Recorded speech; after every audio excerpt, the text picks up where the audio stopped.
Good night, Pooh Bear. Piglet lay in the darkness of Pooh's room.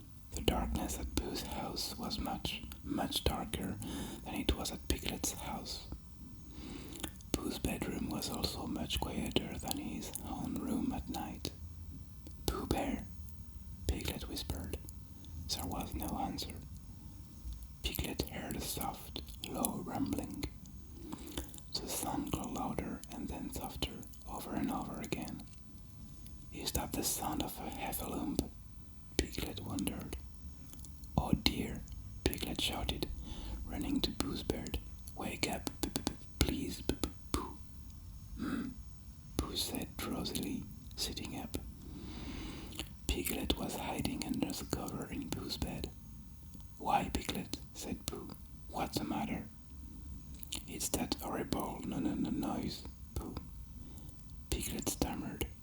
He listened for the noise, then realized he couldn't hear it. That's funny, said Piglet. The noise stopped as soon as you woke up, Pooh. Said Pooh. He shrugged. Then he yawned. I guess that means we can go back to sleep. Pooh Bear, said Piglet timidly. Could we, have the rest of our sleepover another night? I'm just used to sleeping in my own house. Pooh put his arm around Piglet. I understand, Piglet, he said. He helped Piglet gather his things and then, hand in hand, they walked to Piglet's house. Piglet was happy to be home. Thank you so much for understanding, he said. I suppose you'll need to get home to bed now. That does sound like the thing to do, Pooh replied. But first, I might sit down for a little rest. While Piglet put away his things, Pooh sat down in a chair. By the time Piglet came back, Pooh was making a soft, low rumbling sound. But in the comfort of his own house, it didn't strike Piglet as anything other than the sound of one sleeping bear snoring. Sweet dreams, Pooh Bear, he whispered. Piglet climbed into his own bed and drifted off to sleep. It seemed that he and Pooh were having their best friend sleepover after all.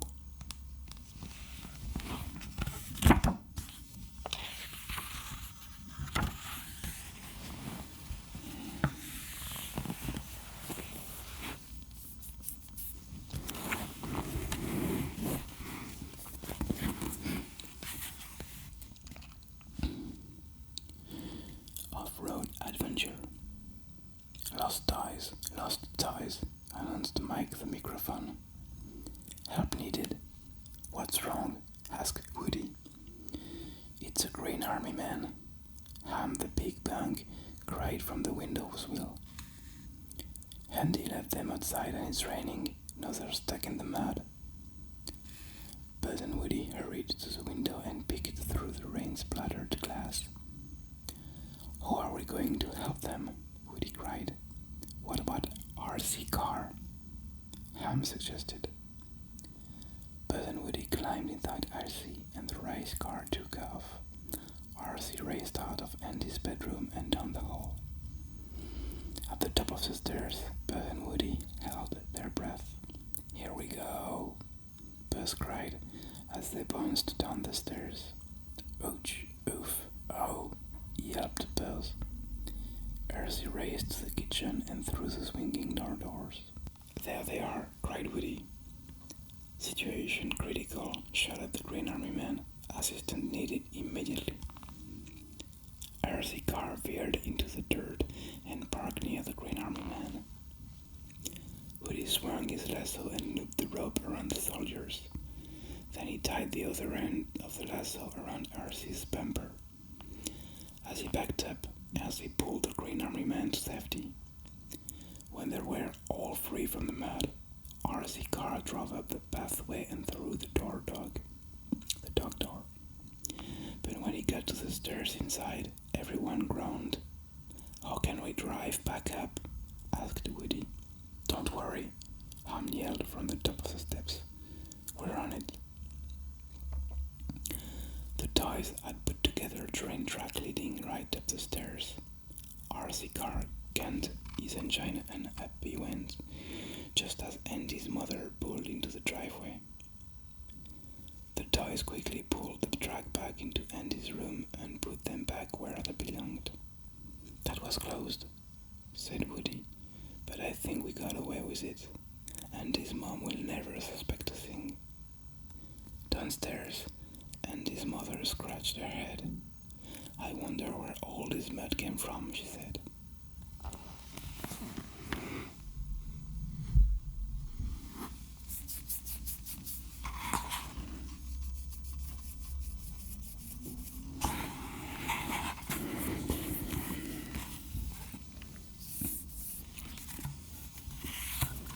"Monkey see, monkey do.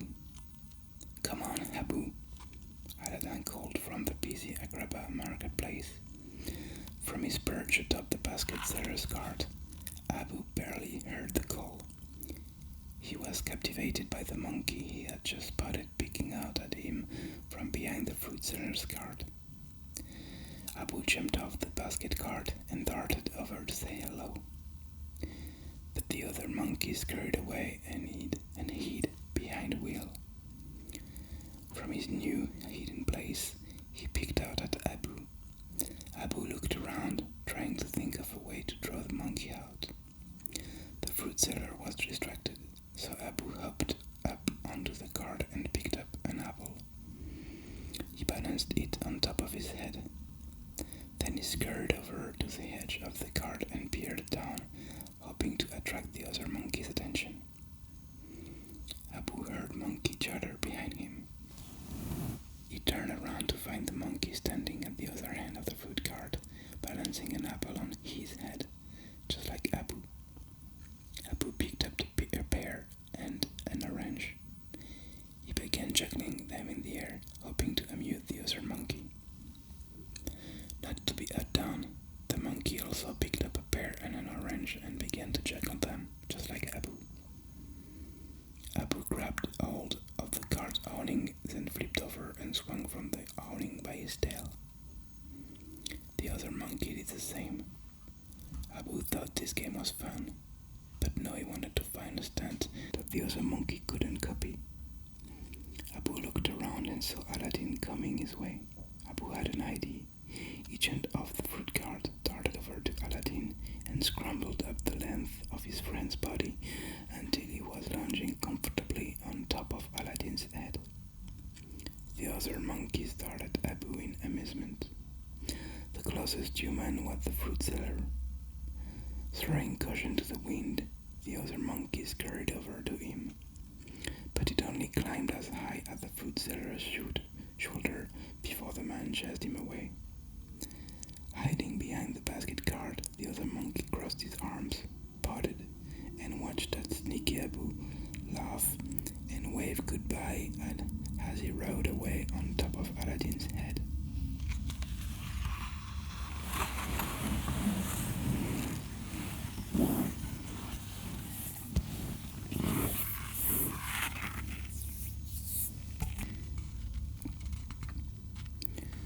Donald takes flight.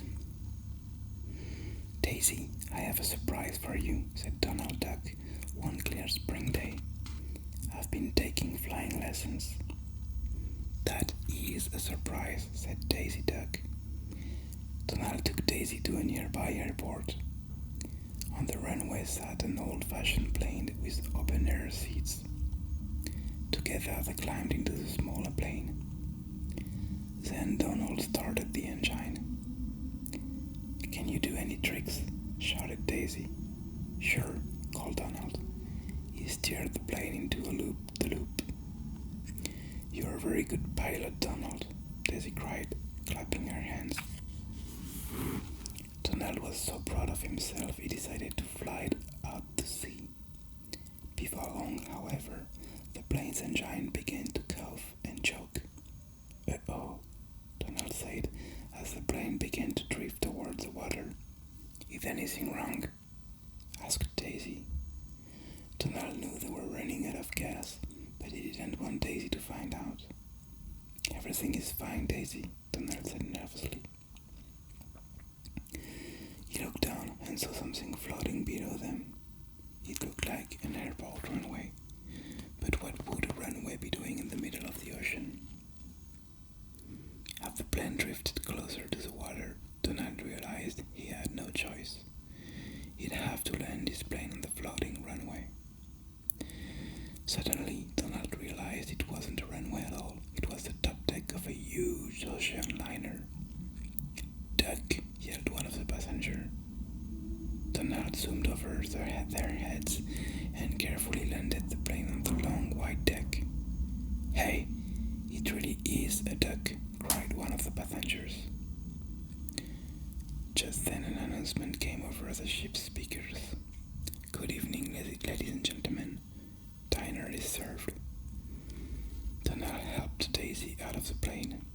He was sure she would be upset, but she wasn't. "Diner on a cruise ship," she cried.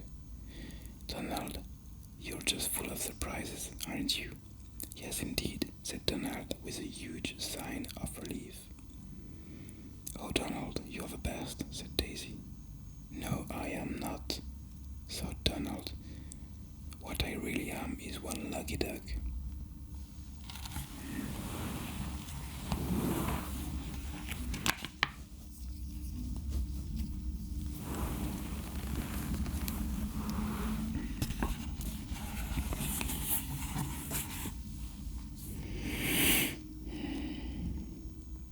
A day without Pumbaa.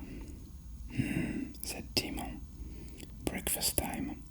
Timon was showing Simba how to catch some very sneaky bugs in the jungle. "Too bad Pumbaa has to miss out.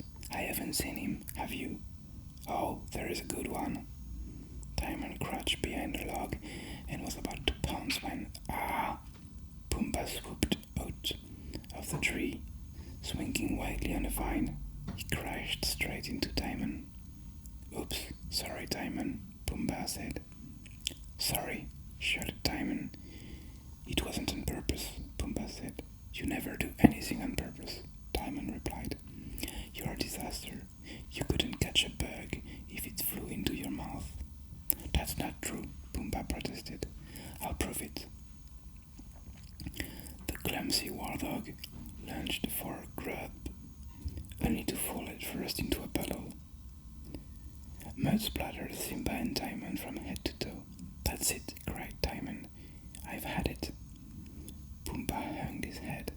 "It would be better if I just left," he said. And with that, he plodded back into the jungle. Just then, Simba saw lightning. He looked up at the threatening cloud.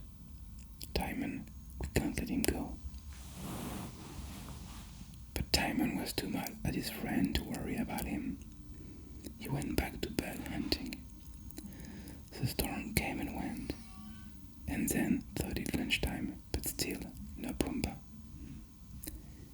"You shouldn't have been so hard on him," Simba said. "I wonder if he's okay." "He's fine," snapped Timon. "Besides, he walked with us, remember?" Just then, the friend heard a rustling sound coming from the riverbank. Wham! Pumbaa tumbled out of the jungle, knocking into Timon and Simba. All three of them crashed into a large tree trunk. Pumbaa had brought bugs for his friends, but they went flying into the air. "I'm back," Pumbaa said. "So we see," mumbled Timon, trapped under the war dog. Embarrassed, Pumbaa stood up. "I came back to say I missed you," he said. "But no, look what I've done. I'm the worst friend ever." "No, wait 1 minute," cried Timon. "That's just not true. You're a wonderful friend, and we missed you too," Simba said. "Welcome back. We even missed your disaster," Timon added. Pumbaa smiled.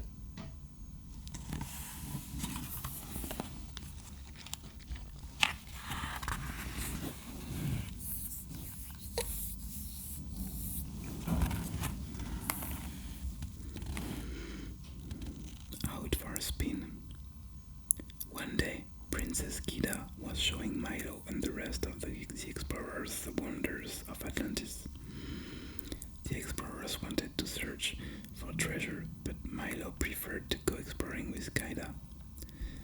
The princess led him up the staircase of a huge pyramid. When they reached the top, they found a shark-shaped vehicle. "It's an Actirak," Kaida told him. "Can we take it for a spin?" Milo asked. "If you wish," Kaida said. Kaida used a crystal that hung around their neck to start the engine. Then she and Milo climbed on.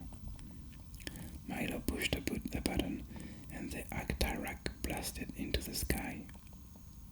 He and Kaida dove low over the water, skimming the waves. Suddenly, a school of flying fish burst out of the water and surrounded the flyer. One flapped into Milo's face and he nearly lost control. "We've got to get back to land," he exclaimed. The Actirak shot up into the sky. "Beware of the cliff ahead," Kaida warned. Milo tried to maneuver the vehicle, but the Actirak could not fly high enough. They were about to crash. "The cave!" Kaida cried, pointing to a hole in the side of the mountain. Milo steered the Actirak through the entrance. Twisting the flyer, he dodged stalactites hanging from the cavern roof.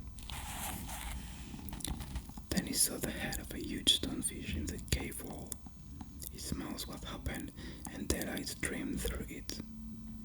He twisted the controls and the Actirak flew right through the fish's gaping mouth. Just then, the flyer's tail scraped the stonefish and the Actirak flew out of control. "Hang on," Milo cried. The flyer hit the side of the pyramid and bounced. It landed at the exact spot where Kaida and Milo first found it. The other heard the crash and rushed over.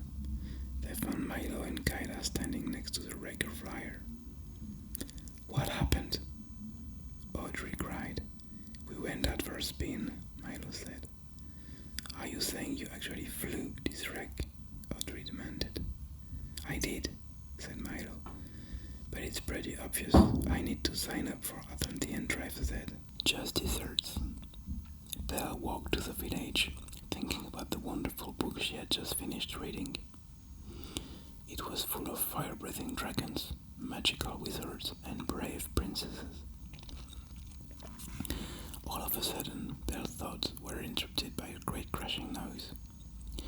Even before he spoke a word, Belle knew who was walking behind her. She would recognize that stomp anywhere. "Gaston," Belle muttered. "Belle, is it true?" Gaston said. "Have you come out from behind the book?" "Bonjour, Gaston," Belle said. She was tempted to open her book again on the spot. "Off to market, eh? I shall accompany you," Gaston announced. Gaston followed Belle into shop after shop, keeping up a steady stream of chatter about himself and his exploits.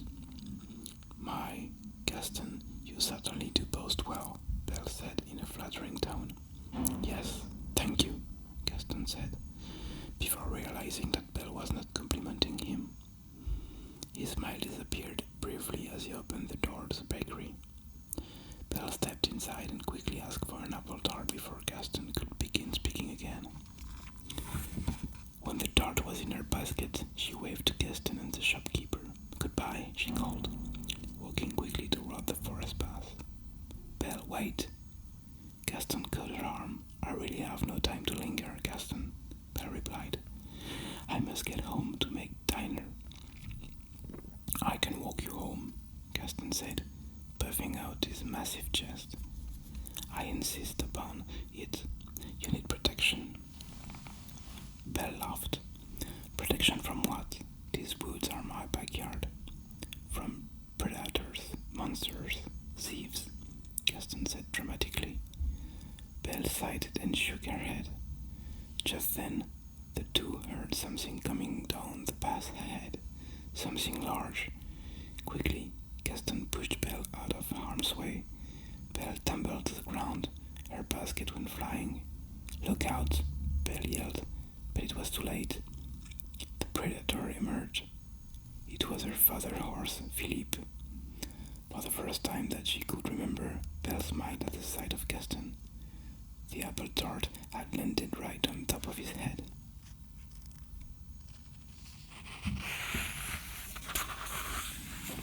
Peter Pan's visit. John and Michael Darling sat on Michael's bed, listening to their sister, Wendy, tell them a story about their favorite hero, Peter Pan. And then, Wendy said, with a quick flash of his sword, Peter Pan cut the evil Captain Hook's hand right off. Michael and John gasped. Their dog, Nana, jumped to her feet too. But Nana wasn't alarmed by Wendy's story. She had heard a strange noise coming from just outside the window. There it was again. Nana scurried over to the window and poked her head outside. There, crouched on a narrow ledge, was a red-headed boy dressed in green from head to toe. Nana froze. Then she slowly leaned toward the boy, growling a low warning growl. There, Nana," the boy whispered softly. "Please, don't bark." At the sound of her name, Nana froze again. She tilted her head to one side, wondering if she knew this boy somehow, and how he knew her name. "You're wondering how I know your name," the boy whispered. "You see, I've come here now and again to listen to Wendy's stories. Stories about me." He stood up straight and puffed his chest out proudly. "I'm Peter Pan, you know."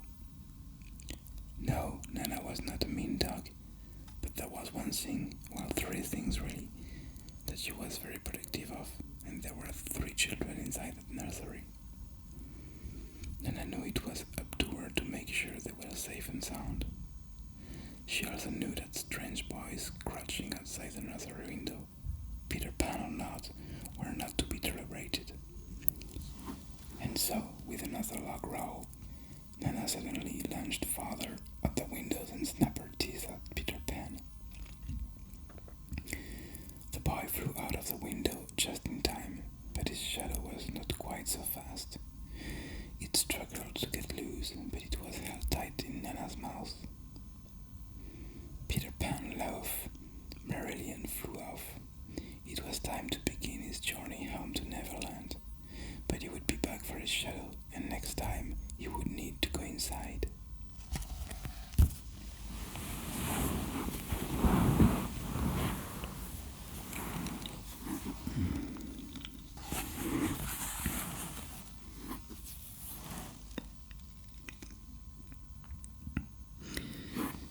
Imagine that. The carnival was in town and Pinocchio couldn't wait to see it. He grabbed his friend Jiminy Cricket and off they went. Pinocchio was awed by the marvelous sights. "That elephant is amazing," he cried. "I suppose," said Jiminy politely. Next they came to a lion's cage. The big cat opened his mouth and roared. "Look at those teeth," Pinocchio marveled. Jiminy Cricket nodded. "They're pretty big, it's true." Then they saw a giraffe. "What a long neck," Pinocchio exclaimed. "Giraffes are all right, I guess," said Jiminy with a shrug. Pinocchio was confused. "If you don't like elephants, lions, or giraffes, what kind of carnival animals do you like?" Pinocchio asked. "Fleas," said Jiminy. "Fleas," Pinocchio said, even more confused. "Come on, I'll show you," said Jiminy. Jiminy led Pinocchio to a tent with a sign that read, "Flea, Circus." Inside, Pinocchio saw a tiny merry-go-round and little swings. There were small animal cages and a little trapeze. There was even a tiny big top with 3 miniature rings. But no matter how hard he looked, Pinocchio could not see any fleas. "That's because there aren't any fleas," Jiminy explained. "What's the point then?" Pinocchio asked. "The point is imagination," said Jiminy. "Why, you can do anything with your imagination. You can even see the fleas at the flea circus." Pinocchio laughed and joined in the game. "That flea's going to jump through a ring of fire," he said. "I hope he makes it." "No, the fleas are doing acrobatics," said Jiminy's. "Look, they've made a flea pyramid," said Pinocchio, "and the flea on top is standing on his hands." After they had watched the flea circus for a long while, it was time to go home. "What did you think of the flea circus?" asked Jiminy Cricket. "It was the most amusing circus I've ever seen, and I didn't really see it at all," Pinocchio replied. "Yes, indeed, you imagined it," said Jiminy Cricket. "Imagine that." Soup's on. Mulan stood in the kitchen, moodily stirring a pot of soup for supper. Grandmother Fa sat at the table, sorting through grains of rice. Neither one of them spoke. They were both lost in thought at the recent news they had received. Mulan's father, Fa Zhu, had been ordered to join the Chinese army in order to help protect the emperor from the invading Huns.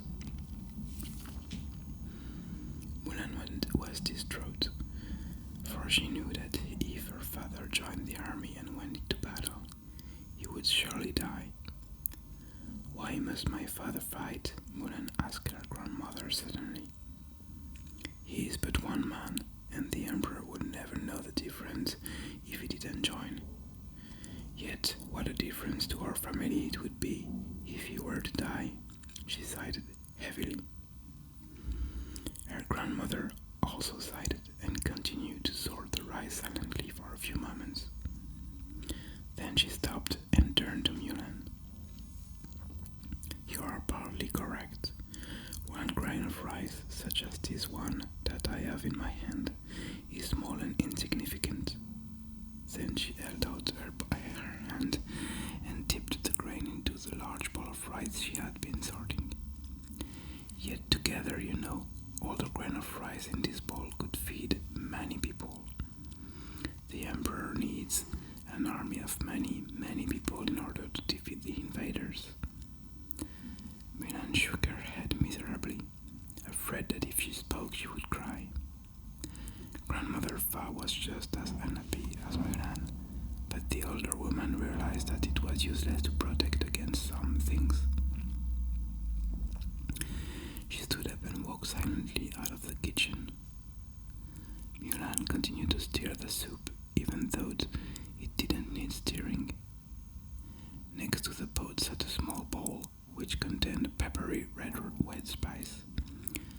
She picked up the small bowl and looked at it thoughtfully. "One grain of rice is small,"